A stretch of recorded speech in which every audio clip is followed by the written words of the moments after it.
Your old Uncle Cycling has enjoyed a great vacation, just like the Slovenian alien Pogi on his Elysian paradise with Urska. Indeed, the alien has been so rested that he wanted, it seems, to imitate the legendary interpreter Jim Carrey in Dumb and Dumber by having his hair cut by two young hairdressers who've left him with this totally hilarious look. Urska Zigard's boyfriend can really do whatever he wants after having completed the best season in the history of cycling. He can even laugh at the words of the Frenchman, Romain Bardet, absolutely desperate in an interview, it seems, on Eurosport, where he said he had no words to express how he feels about Pogi. He'd never seen such a crushing domination. A situation where all his rivals knew that when the Saunier Duval man went to work, the Slovenian leader was practically predestined to win.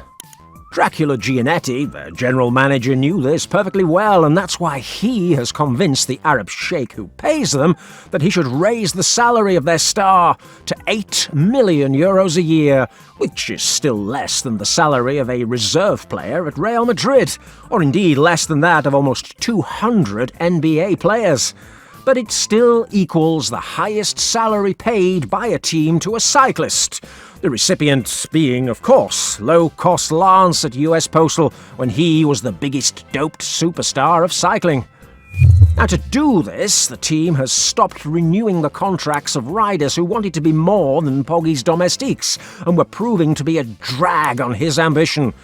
Riders who also made a lot of money. There's the man accused of doping by his former team, Mark Hirschi. He trots along to Tudor with his idol Luigi. And the doped with salbutamol Diego Ulissi. He goes to the crazy crew that is the new Astana of the doped military man Vinokurov. These men have been duly replaced by cheaper ones who work a hell of a lot harder for Pogi, like Synchrosfera Vernirsch and Rune Herreguts. That's for the classics. Or then there's the rising new Spanish superstar, Pablo Torres, who will help the Slovenian mystic in the mountains. But what no one expected was Moonlight Machin signing a guy from the most dangerous team in Europe, Carlos Pereira's Sabgal-Anicolor, whose son, Ruben Tiago, took a selfie with Moonlight at the Vuelta España 2024, a team packed full of doping cases. The chosen one is a Dane, because remember well, dear friends, it is always a Dane, Julius Johansen. You could perhaps understand this because the man was at Colloquick with the Anchovy Vingegaard, and then perhaps he can tell some of the secrets of the double tour winner and double daddy of the year winner, because he goes to work without complaint in the purest Mule Novak style, and also because he's a charismatic and somewhat feisty guy. However, the lengthy shadow of doping extends ever more over the Saunier Duval team. Why do I say that? Well, watch the video to the end, of course, to find out. And also, subscribe to our channel for more content and follow us on our Twitter, @UncleCycling, where every day there are more and more of us enjoying threads and exclusives before anyone else. On this channel, we had already told you over the course of 3 videos about the great misfortunes of the Sabgal-Anicolor team, a small Portuguese continental outfit that won 2 Volta a Portugal over the last 3 years, both wins surrounded by the aura of pure doping. The first one was in 2022 with a very peculiar winner, the Uruguayan Mauricio Moreira. He won ahead of his teammate Federico Figueiredo in the final time trial, fulfilling the dream of his doped and influential dad in the Olympic Committee of his country, Federico Moreira. The problem is that this success was accompanied by a controversy that we didn't learn about until 2 years later, when we discovered that team manager Ruben Tiago Alves Pereira was receiving packages in the mail with medicines prescribed by the controversial Spanish doctor Marcos Minar, and they were intended specifically for Moreira, Figueiredo and his domestique, Luis Mendonça, as well as for the rest of the Volta Portugal squad. These medicines were, in some cases, manufactured by Dr. Minar, similar to those ingested by the cyclist Bruno Neves, who died after a cardiac arrest in full competition in 2008.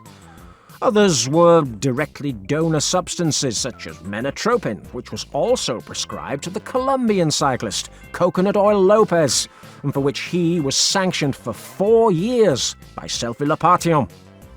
Only today we learned that Dr. Minar will be tried for these acts, and hopefully the full weight of the law will fall upon his head. Now, the second strange victory of the Sabgal-Anicolor team occurred in this very year of 2024, a season in which the team of continental category doubled its budget from 800,000 to 1.6 million euros. But still, according to rumours, they haven't paid all their cyclists up to date. That is the case of Mauricio Moreira himself. The Pereira family team won the Volta Portugal this time with a Russian rider from the mythical Gazprom of Alexander Polivarov or Andrea Piccolo, in this case the well-known cyclist Artem Nietzsche. But with him also were 2 men, important domestiques, men who should not have competed in this Volta because they were pending sanction. We're talking about Frederico Figueiredo, who has already been sanctioned for adverse results in the biological passport, and Luis Mendonça, one of the Pereira protégés, who, at 38 years of age, has not been sanctioned, despite the clearest evidence of an anomalous result in the biological passport.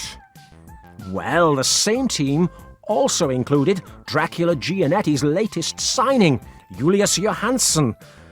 The most hilarious thing is that this signing was made after the doping sanction of his star signing that season, the Dutchman Antoine Tolhoek, who tested positive for steroids in an out-of-competition test in November 2023. After this sanction was confirmed by the UCI, the Pereira family didn't hesitate. They went to the markets with the money injected by Sabgal, and they signed Johansson. He was without a team after finishing his contract with Intermarché, where he proved to be a good prologue rider and a stern fighting man, but little more than that. We imagine that Johansson was not as demanding as Tolhoek, who insisted on bringing his own medical team to sign with Sabgal, and all in exchange for a single season.